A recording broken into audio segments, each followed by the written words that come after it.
Nako guys, huwag kayong nagpapaniwala dito sa platform na to. Ito, tingnan yung mabuti. Yung mga yung nagba-vlog sa Facebook na, ayan, mag-a-apply ka ng work, ganyan. Itong platform na to, ito.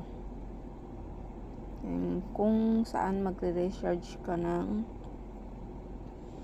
100 pesos. Tapos, mawi-withdraw mo na daw agad yun.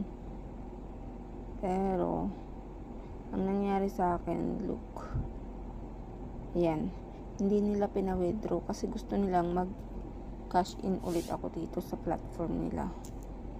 Diba? Super scam. Bullshit.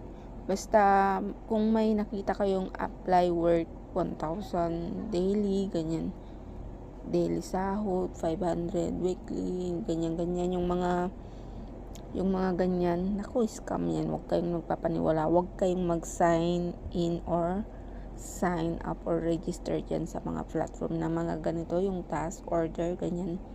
Huwag na kayong magtuloy-tuloy pa, guys. Yan lang, share ko lang, guys. Kasi, yun nga, na-scam ako. Kahit 100 pesos man lang, guys, malaki na din yun.